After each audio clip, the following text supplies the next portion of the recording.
Ladies and gentleman, ಮುಖ್ಯಮಂತ್ರಿ ಸಿದ್ದರಾಮಯ್ಯನವರಿಂದ ಒಂದು ಆಶ್ಚರ್ಯಕರ ಸ್ಟೇಟ್ಮೆಂಟ್ ಈಗ ಭಾರಿ ಸದ್ದು ಮಾಡ್ತಾ ಇದೆ. ಕುರ್ಚಿ ಕಿತ್ತಾಟದಿಂದ ಸದ್ಯಕ್ಕೆ ಒಬ್ಬರ ಮುಖ ಒಬ್ಬರು ನೋಡಲಾಗದಂತಹ ಪರಿಸ್ಥಿತಿ ಕೂಡ ನಿರ್ಮಾಣವಾಗಿದೆ. ಆದರೂ ಸಿದ್ದರಾಮಯ್ಯ ಅವರ ಈ ಹೇಳಿಕೆ ಎಲ್ಲರ ಕುತೂಹಲವನ್ನ ಮೂಡಿಸಿದೆ. ಹಾಗಾದ್ರೆ ಸಿಎಂ ಆಡಿದಂತಹ ಆ ಮಾತು ಯಾವುದು, ಅದರ ಹಿಂದಿನ ಒಳ ಮರ್ಮ ಏನು ಅನ್ನೋದನ್ನ ಈ ಸ್ಟೋರಿಯಲ್ಲಿ ನಾನು ನಿಮ್ಗೆ ಹೇಳ್ತೀನಿ. ಎಸ್ ವೀಕ್ಷಕರೇ, ನೆಲ ಜಲ ಭಾಷೆಗಾಗಿ ಪ್ರಾಮಾಣಿಕ ಪತ್ರಿಕೋದ್ಯಮ. ನೀವು ನೋಡ್ತಾ ಇದ್ದೀರಾ ಫೋಕಸ್ ಟಿವಿ. ನಾನು ಪವಿತ್ರ.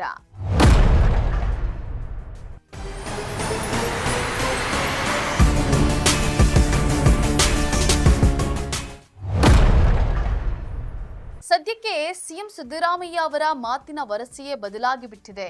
ಇಲ್ಲಿವರೆಗೂ ನಾನೇ ಸಿಎಂ ಅಂತ ಹೇಳ್ತಾ ಇದ್ದಂತ ಸಿದ್ದರಾಮಯ್ಯ ಈಗ ದಿಢೀರನೆ ತಮ್ಮ ಮಾತುಗಳನ್ನೇ ಬದಲಾಯಿಸಿಕೊಂಡು ಅಚ್ಚರಿಯ ಹೇಳಿಕೆಗಳನ್ನ ನೀಡ್ತಾ ಇದ್ದಾರೆ.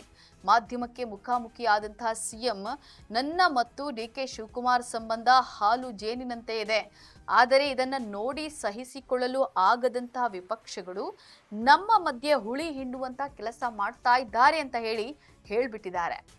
ಇನ್ನು ಮುಂದುವರೆದು, ನಾವು ಅಧಿಕಾರದಲ್ಲಿ ಇರೋದ್ರಿಂದ ವಿಪಕ್ಷದ ನಾಯಕರು ನಿರುದ್ಯೋಗಿಗಳಾಗಿದ್ದಾರೆ, ನಮ್ಮಲ್ಲಿ ಯಾವುದೇ ಬಣವೂ ಇಲ್ಲ ಮತ್ತು ಯಾರು ನನ್ನ ಅಥವಾ ಡಿಕೆ ಶಿವಕುಮಾರ್ ಬೆಂಬಲಿಗರಲ್ಲ, ಇರುವವರೆಲ್ಲ ಕೂಡ ಕಾಂಗ್ರೆಸ್ ಪಕ್ಷದ ಬೆಂಬಲಿಗರು ಅಂತ ಸ್ಪಷ್ಟಪಡಿಸಿದರು.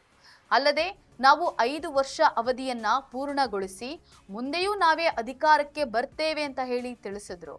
ಕಳೆದ 2 ತಿಂಗಳಿನಿಂದ ಎಣ್ಣೆ ಸೀಗೆಕಾಯಿಯಂತೆ ಇದ್ದಂತಹ ಇದೇ ಸಿದ್ದರಾಮಯ್ಯ ಮತ್ತು ಡಿಕೆ ಶಿವಕುಮಾರ್ ಇವತ್ತು ಹೇಗೆ ಒಂದಾಗಿದ್ದಾರೆ ಅನ್ನುವಂಥ ಕುತೂಹಲ ಎಲ್ಲರಲ್ಲೂ ಹುಟ್ಟಿಕೊಂಡಿದೆ. ಅದಕ್ಕೆ ಕಾರಣ ಕಾಂಗ್ರೆಸ್ ಹೈಕಮಾಂಡ್ ಮುಂಬರುವಂತಹ ಬಜೆಟ್ ಅಧಿವೇಶನದ ಹಿನ್ನೆಲೆಯಲ್ಲಿ ಬಜೆಟ್ ಮಂಡನೆಗೆ ತೊಂದರೆಯಾಗದಂತೆ ಒಮ್ಮತವನ್ನ ಇಬ್ಬರೂ ನಾಯಕರು ಪ್ರದರ್ಶಿಸಬೇಕು ಅಂತ ಹೈಕಮಾಂಡ್ ಕಟ್ಟಪ್ಪಣೆಯನ್ನ ವಿಧಿಸಿದ ಕಾರಣಕ್ಕೆ ಸಿದ್ದರಾಮಯ್ಯ ಹೀಗೆ ಮಾತನಾಡ್ತಾ ಇದ್ದಾರೆ ಅನ್ನುವಂತಹ ಮಾತುಗಳು ಕೂಡ ಕಾಂಗ್ರೆಸ್ ಮೂಲದಿಂದ ಕೇಳಿ ಬರ್ತಾ ಇದೆ.